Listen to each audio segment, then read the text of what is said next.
I'm going to try to keep this one short today. As you can see, I did successfully traverse my way back across the mountains through the storm this morning. I didn't realize what hazardous conditions it was going to be, and I just decided to leave. You know, when I did, I didn't plan on it, but it got to 4 a.m., and I was like, all right, well, the sooner I leave, the sooner I get there. And it's like I have the energy and the attention and the focus to start. And if I wait or I try to delay on purpose to wait for the sun to come up, more people will be out on the road. It'll be more crowded, and I'll have to deal with more traffic. But I don't know. When I decided to go, there was fog and sleeting snow and ice, and it was really windy going across the mountains. There were a few times when I was like a little bit worried that I might lose traction and then just go careening off one way or the other. And it's like by the time it gets to that point, it's like braking is not a very good option. Just kind of let the vehicle do what it's going to do and try not to apply any gas and not to apply any brake, and just hopefully just kind of gently steer it. Anyway, whatever it is I do seems to work. I've never had an accident, weather related. I've had minor little incidents, usually in parking lots, but nothing of a vehicular crash of any kind. But anyway, so I did make it back, and the weather was nice by the time I got back. At least it wasn't below freezing, and it wasn't snowy. And on the other side of the storm, it was starting to get a little bit mild, and the sun actually showed up in the afternoon. So within about an hour and a half of getting back, I decided to go ahead and go for a run as my decompression activity to get the road fatigue dealt with and just reacclimatize myself and get my coordination back. Because just sitting in that position driving for that length of time, just I don't like it. No one does, I don't think. But for me, it's like, I've never really liked it. I've just been able to do it at length, in kind of like a marathon mode, where once I get into the mindset that this is what I'm doing, I can just go. But when I'm done, then it's like, what just happened? Where am I? Oh, okay, I'm here now. It's like, I'm aware, but it's like I go into another zone or elevated or depressed level of consciousness. I don't know if it's elevated or depressed. The opposite of elevated. Delevated? I don't know. But not as much of me is required. Different compartments are. But, awareness and reflexes and motor skills and coordination and sense of time and, speed. But not so much of the other thoughts. I'm not usually writing, and I'm not usually thinking about, I don't know. It's hard to say. I don't want to make any broad, sweeping generalizations of what I do or don't do. But today was one of those days where just the time passed, and the miles flew by, and before I knew it, I woke up and I was in the hotel in my hometown, or one of my hometowns, and then I was here, and I was back running on my semi-usual circuit that I go around.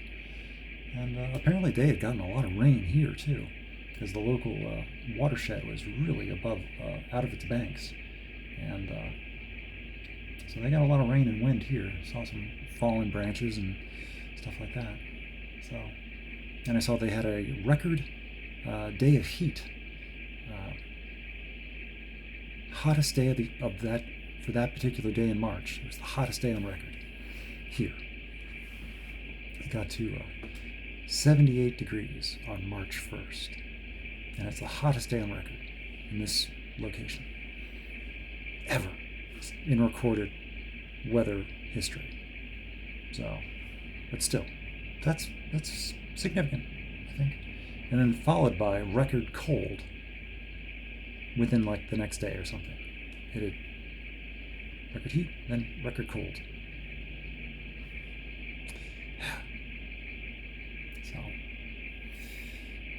So anyway, I guess the trip was the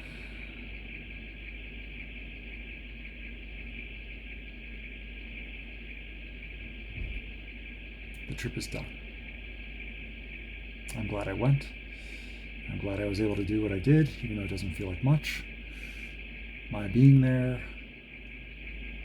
was good for me, and it was good for everybody else that saw me, I think. I assume. I don't know what effect I have on other people by being there or not being there, but I assume I would have been missed and wondered about, like, why is he not there? I don't know. But I was there, and after the eulogy, there was an invitation for anybody that wanted to come up and say something. They could. And one of my aunts did, and it didn't look like anybody else was going to, so I just quickly kind of got up there and just, said my name and thanked everybody else for being there. And just said I was glad to be there and thanked everybody else for being there. And that it helped. And I didn't really know what else to say. And I still don't. And that was on Thursday. But I did have one extra day. Everybody else had left, and I was the last one in town for a whole extra day. And I was going to drive down and go to the other house and see if a key we had found would open it up, and I could look around and kind of survey what it looked like, because we're thinking about selling it. And I thought we were going to have to wait for death certificates and then have a locksmith go in, and we'll get keys, and then we'll be able to survey and get a realtor in there and start showing the place and start going about that process. But I want to have a chance to go in there because a lot of my stuff is in there, stuff that I grew up with, and so I don't want it to get just cleaned up and thrown out. So I don't know exactly what I want, but I want to have a chance. And it's like that, or just throw it into storage or something. I don't know, because that house is acted as storage for a lot of my things. It's just been sitting there in stasis in that house, safe. And now that's coming under threat, and so they need to move. And I don't know what's worth keeping anymore. It's like I have not that much stuff, but I have a fair bit, and it's like, well, I don't want it directly around me, like wherever I'm currently living, because it's not really me anymore, but I like to know it's there, and I don't want it to just go away. I like knowing that it's in the house, but without, I don't want to pay in peace of mind and cost to keep a house going myself if I'm not going to live there, and I don't want to live there. At least I don't think I do. It's my option. If I want that house, it's my house. I can choose to take it. It is an option that's still available. I can just be like, I want the house, and it's mine. I get the house. I just have to settle with my brother for his half, because he's the other owner. But I just settle with him for half, and then the house is mine. and we didn't have to worry about a realtor or anything. It's just the house is mine. But it's not where I want to live. But here is not where I want to live either. So there's that. But what would I do there? I mean, I could do anything. I could do what I'm doing now, except work some other blue collar job in the meantime, just to keep busy. But I don't know. Like I said in some other video or some other writing, it's like I'm kind of at a crossroads. It's like I know I'm welcome to stay here. I know I'm welcome to continue to do what I'm doing. I know people would want me to do more of what I'm doing. And they seem confused about why I don't want to be doing more of what they want me to be doing. But it's my life, so I get to choose what I do and don't do. And I am not who they think I am. I am not the person they want me to be for them. I never was. I was just, for the first couple years I was here and they got to know me, I still didn't know who I was either. It had not been revealed to me yet. I hadn't learned of my diagnosis, which basically gave me permission to be myself, and I didn't even know what it meant, and I just knew that when I learned it and I started,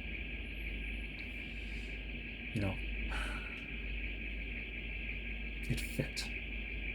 It was a definition and a category and a label, an identity that fit better than some of the others that I've tried to wear. But I just couldn't quite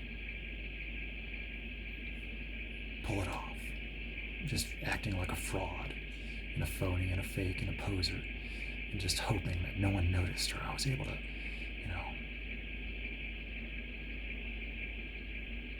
convince people or convince myself so that people didn't become too suspicious. Or if they were suspicious, they liked me too much to really want to say anything. I just kind of fall under some sort of protection. And that people vouch for me. And it's like, don't worry about him. So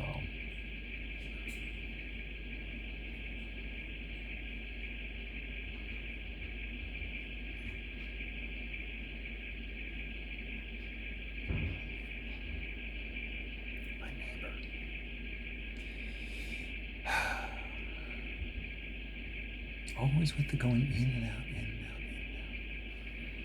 in and out. Anyway. But, like I say, if I can hear him, he might be able to hear me. And I don't like to think people can hear me talking. It's like, who is he talking to? Myself. It's crazy.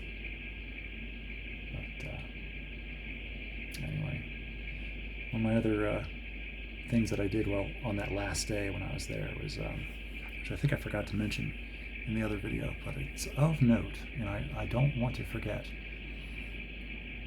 And I might have mentioned it, I don't know, but here it is again if I did. On the way back, after unsuccessfully getting into the house because the key didn't work, the one we found and made copies of, it was the wrong key. I don't know what the key's for, but it wasn't for the house. It looked like it, but I was going off of memory from a long time ago. And I did drive up to the top of the mountain and take photos and panoramas again, because the first batch that I did a couple years ago, and I took Mom up there with me, and she was scared to death. Because she thought she didn't like being up that high and just looking out, and there's no guardrail on the road. So if you drove off, you're going off the side of the mountain because there's no guardrail. And she was so terrified.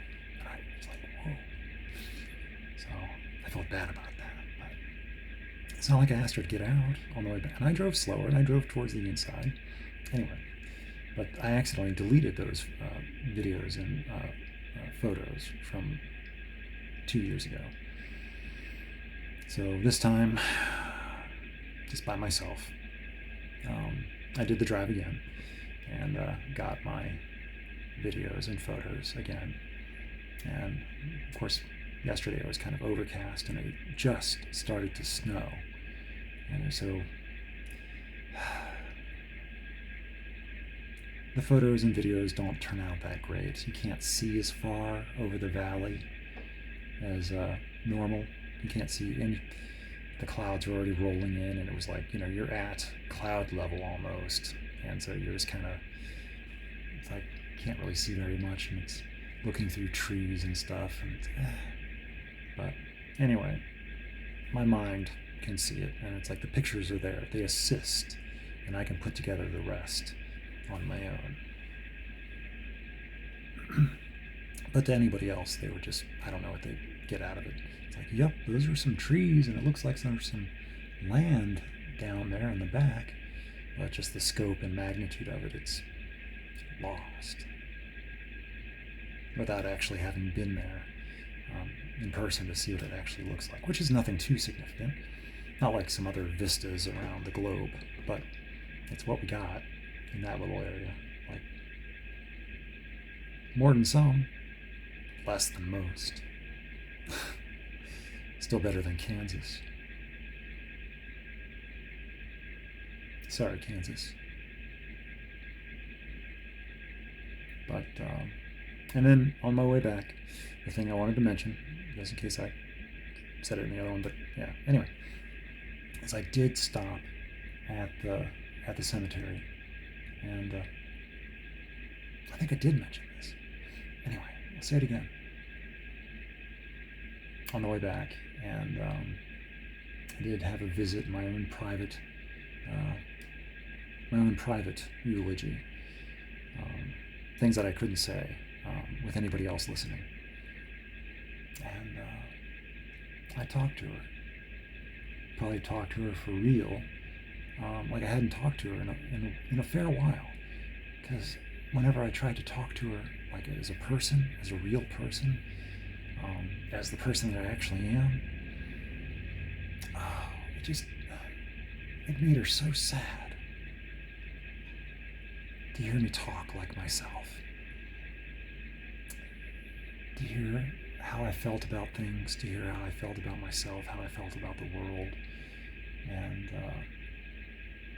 how lost I felt for so long, because it made her feel, she took it personally, that it was her failing, that things weren't going well for me or didn't go well for me, that somehow she was to blame, or I was blaming her. And so I just learned, and there was no way to reality check that, because she was going to choose to believe whatever she wanted to believe. Her inclination and was to go ahead and just feel bad about herself. And even though I was just trying to talk to her. So I learned, just stay away from that kind of stuff. Just stay on the basics, stay on the topical, stay on the surface, and not delve too deep, because I don't know. I guess after a while she just, I don't know, and I'll never know. Not that I could have ever had a couple conversations more and I would have figured anything else out. Her mental state and cognitive state had just been diminishing so rapidly the past year. I didn't notice at first. I didn't really notice that I didn't know who I was talking to anymore. It's like, this is not who I think it is. I know it is, but they're not there anymore. I don't know who this is.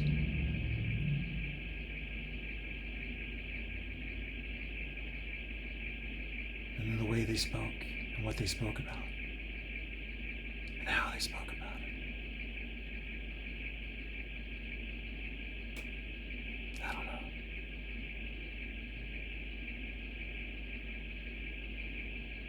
And they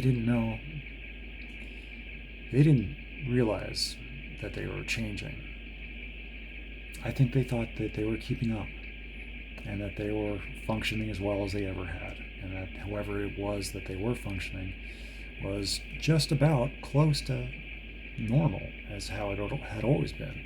But they didn't remember how it had always been. They were just sort of aware that they used to do things differently, but I don't know. I really can't say for sure. This is just conjecture and hearsay. But I did have my conversation at the gravesite by myself, and by that time it was snowing pretty good, and I was getting, it was starting, the temperatures were dropping, and the snow was coming down heavier. So I'm just out there for like 20 minutes just talking, and tears came a little bit, and I don't remember exactly what I said, but I said what I needed to.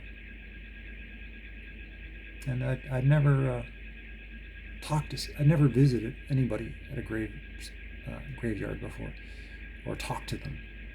I'd talked to somebody I knew at a grave, as though I was having a conversation. I wasn't getting any answers, but I was.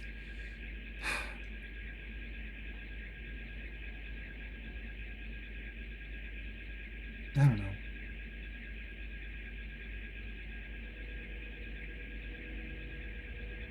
Saying the things I needed to say. But it's not the end. It's a beautiful sunset out there. From what I can see over the tops of houses. I can't see the horizon from here, even though this is a west-facing window. There's too much human construction.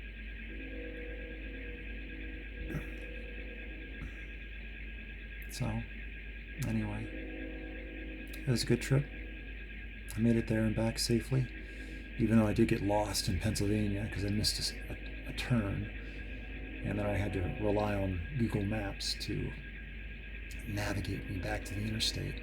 And a few times I was like really, really worried that Google Maps was taking me on one of its colorful expeditions, where it just leads you on a merry chase, just all sorts of different places, where you end up at dead ends and road closed, and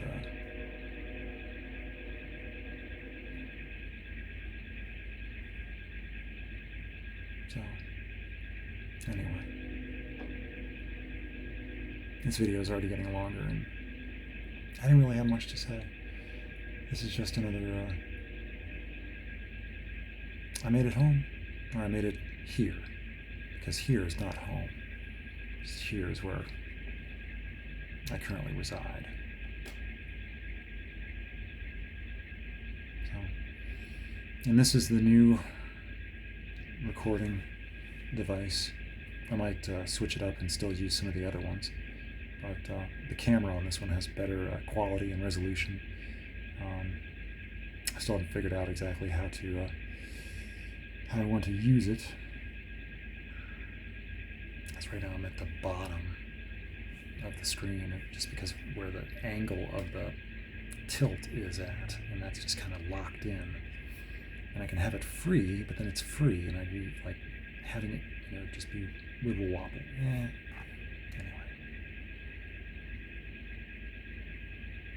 Doesn't really matter. Anyway,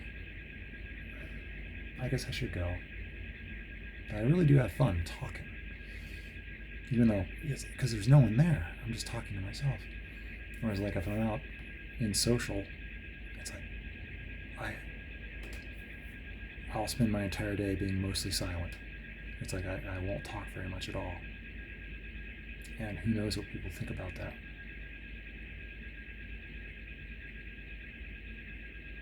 But then here, it's like where I feel safe, and I'm in my comfort zone, and I don't have to necessarily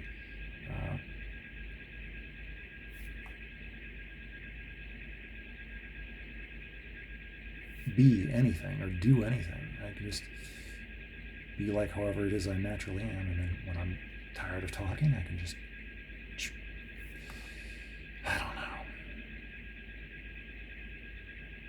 There has been some progress, so I'm not as insulated and isolated as I was, I don't think. Of course, I might not be the best judge of that. It's just I'm surrounded by a lot of people that just are not quite my cup of tea. There are a few that I can have and hold decent conversations with, but they've got their own lives. They've got their own families. They've got their own things that they need to do. But I don't know.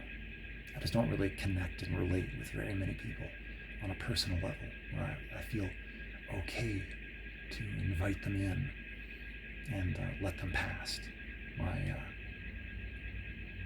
first set of boundaries.